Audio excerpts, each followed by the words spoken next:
द्वारा तो इस सदन में अभिभाषण किया गया, उस पर आपने मुझे बोलने का जो मौका दिया के लिए धन्यवाद। मेरे पूर्ववक्ता ने अभी लंबे चौड़े भाषण, इस अभिभाषण को छोड़कर जाने कहाँ की बातें यहाँ पर कर रहे हैं। पिछले 2 साल से हमारे नेता और राजस्थान के यशस्वी मुख्यमंत्री सम्मान्य अशोक जी गहलोत साहब के द्वारा सीमित संसाधन होने के बाद भी, विषम परिस्थितियां होने के बाद भी इस प्रदेश की 8 करोड़ लोगों की आवाम भावनाओं को ध्यान में रखते हुए जिस प्रकार से कुशल प्रबंधन किया गया, चाहे वो कोरोना में हो या किसी गंभीर बीमारी की स्थिति में हो, कोई भूखाने से उस स्थिति में हो, मैं बधाई देना चाहूंगा कि उन्होंने रात दिन एक करके, चाहे वो विपक्षी पार्टी के नेता हो, प्रशासनिक अधिकारी हो, गांव का पटवारी हो, गांव का सरपंच हो, हर व्यक्ति से संपर्क करके, और इतनी बड़ी महामारी से जिससे पूरा विश्व, पूरा वर्ल्ड डर रहा था, भयभीत था, लेकिन उन्होंने राजस्थान को जिस प्रकार से सुरक्षित किया, राजस्थान की 8 करोड़ लोगों की जनता के मन को जीतने का प्रयास किया, और जिसकी वाई हमारे देश के प्रधानमंत्री माननीय नरेंद्र मोदी जी ने उनके मुख से द्वारा की गई कि राजस्थान का भीलवाड़ा मॉडल पूरे हिंदुस्तान में नहीं पूरे वर्ल्ड में काफी स्थापित करना चाहिए। माननीय सभापति महोदय, हमारे राजस्थान ने केंद्र में 25 सांसद चुनकर भेजे। पिछले 2 साल से राजस्थान का जो हिस्सा है, चाहे वो जीएसटी का हो या अन्य मदों का हो, वो 25 के 25 सांसद जिस प्रकार से मुखदर्शक बनकर इन विषम परिस्थितियों में राजस्थान की जनता की तरफ नहीं देख रहे। मैं तो इस सदन के माध्यम से निवेदन करना चाहूंगा कि जिस प्रकार से वो प्रधानमंत्री जी के भाषण पर, प्रधानमंत्री जी के आह्वान पर ताली और थाली बजाते हैं, अगर राजस्थान की जनता की बात वहां सदन में रखते तो राजस्थान की जनता, राजस्थान के 8 करोड़ लोग उनको बधाई देते, धन्यवाद देते। लेकिन उन्होंने अपना मुंह से एक शब्द निकोला। भगवान से प्रार्थना करता हूं कि जिस प्रकार से वो सदन में, भारत के संसद में ताली और थाली बजा रहे हैं, राजस्थान की जनता की भावनाओं को ध्यान में रख रहे, उनकी तरफ नजर रख रहे, उनको अगले जन्म में ताली बजाने वाला बनाए। हमारे लोकप्रिय मुख्यमंत्री जी ने पिछले 2 साल में, क्योंकि वो किसान की पीड़ा को समझते हैं, मजदूर की पीड़ा को समझते हैं, और उसको ध्यान में रखते हुए कि राजस्थान का किसान जब नवंबर दिसंबर का समय आता है, जब खेत में पानी देने की बात आती है, तो रात को 11 बजे, 12 बजे, 3 बजे जब उसका फीडर का टाइम होता है, वो मोटर चालू करने जाता है, और रात की अंधेरी रात में जब वो खेत में पानी देने जाता है,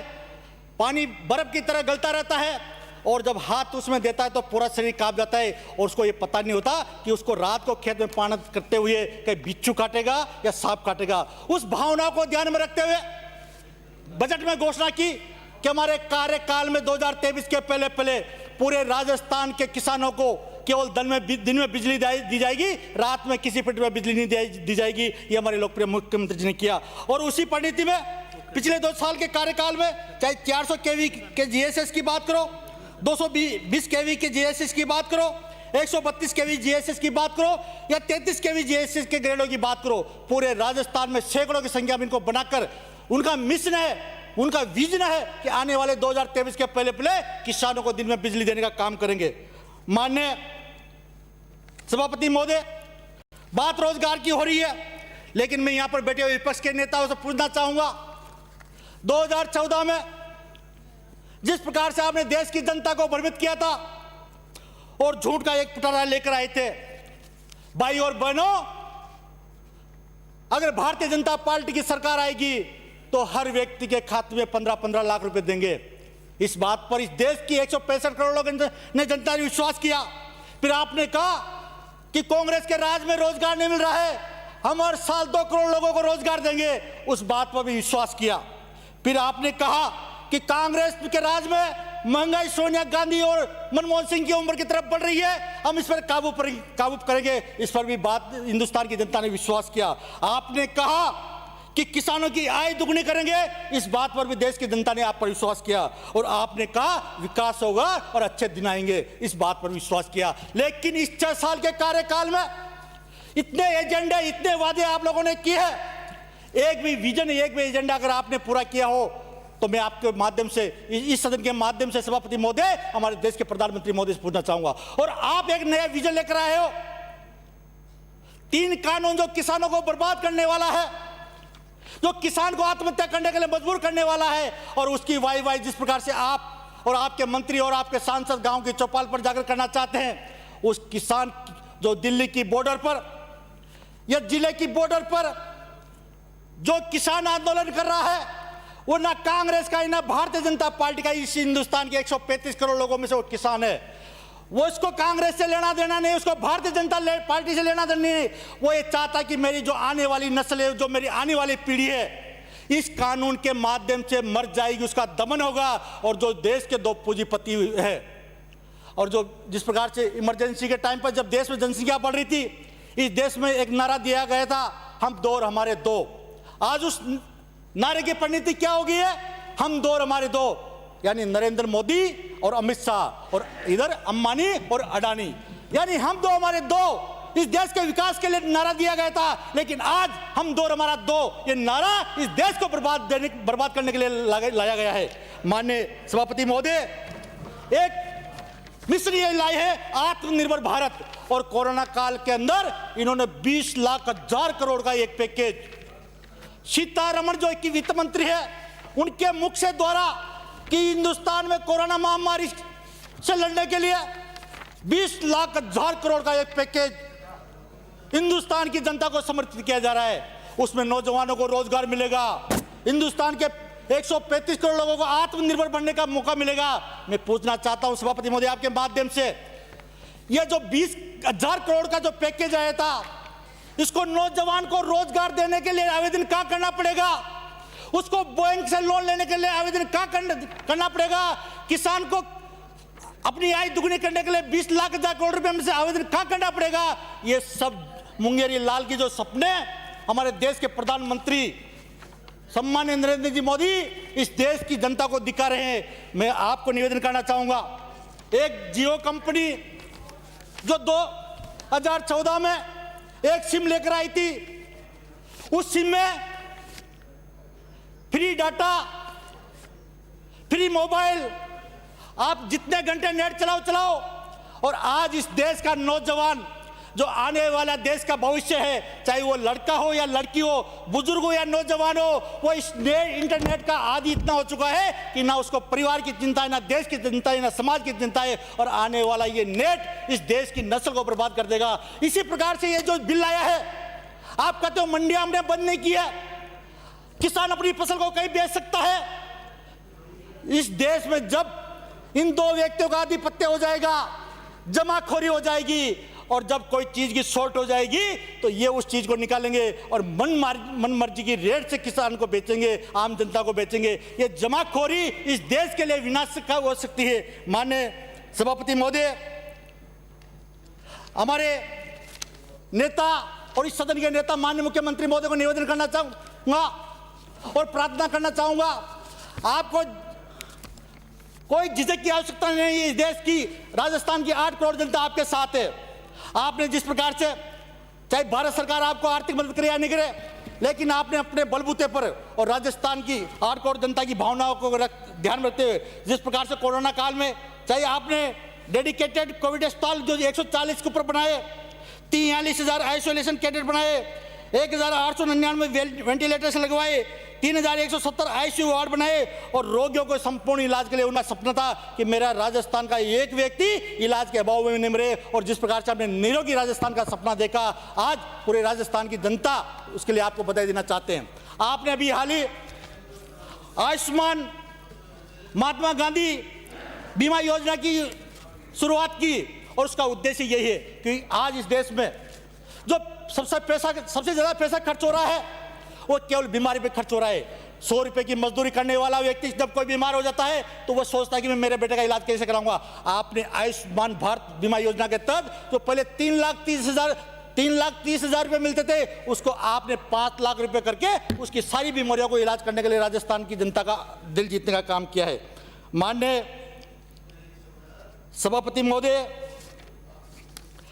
पिछले 2 साल के कार्यकाल में चाहे सामाजिक न्याय की बात करो, रोजगार की बात करो, शिक्षा की बात करो या खिलाड़ियों को रोजगार देने की बात करो, हमारे माननीय मुख्यमंत्री ने और उनके मंत्रिमंडल ने जिस प्रकार से जन कल्याणकारी काम किए हैं वो किसी से छिपे हुए नहीं है। केवल इस सदन में भाषण देना अलग बात है, लेकिन आंकड़ों और तथ्यों को उठाकर बात करेंगे तो ये स्थिति हम सभी के सामने आएगी। क्योंकि खिलाड़ियों को सरकारी विभागों में आउट ऑफ टर्न उच्च पदों पर नियुक्ति हमारे माननीय मुख्यमंत्री जी के द्वारा दी गई। राजस्थान के 8 करोड़ लोगों को शुद्ध पेयजल मिले, फ्लूराइड मुक्त पेयजल मिले, और उसके लिए बड़ी बड़ी योजना बनाकर आज उनका काम चल रहा है। गाँव में चाहे सोलर ऊर्जा के माध्यम से ट्यूबवेल लगाकर पानी देने की बात हो या पाइपलाइन के माध्यम से पानी देने की बात करो या हैंडपंप लगाकर पानी देने की बात हो, हमारे राजस्थान के 8 करोड़ लोगों को शुद्ध पेयजल उपलब्ध कराने का काम हमारे लोकप्रिय मुख्यमंत्री जी कर रहे हैं। गौवंश संरक्षण, गौ माता जिसको माता मानते हैं, एक माता हमको जन्म देती है, दूसरी माता जो हमको अनाज पैदा करके देती है और तीसरी माता जो हमको दूध पिलाती है। एक माता पर हम सोते हैं, एक माता हमारे पास रहती है और जिसके नाम पर हम वोट मांगते हैं, एक माता दर दर की ठोकरें खाती है। राजस्थान की जनसंख्या 8 करोड़ है और अगर गौ माता की अगर काउंटिंग कराओ तो 8 करोड़ नहीं आएगी। मैं निवेदन करना चाहूंगा इस सदन के नेताओं से, केवल भाषण देना अलग बात है। आज गौ माता की दुर्दशा योग क्यों हुई, इसके जिम्मेदार कौन है, ये दर दर की ठोकरें क्यों कर रही है, इस पर चिंतन करने का काम नहीं किया। केवल गौ माता के नाम पर हम लोगों ने वोट मांगने का काम किया। आज जिस प्रकार से सारी चरागाहों पर जो 2 जून की मजदूरी करने वाला व्यक्ति ने कभी चरागाह पे अतिक्रमण नहीं कर रखा है,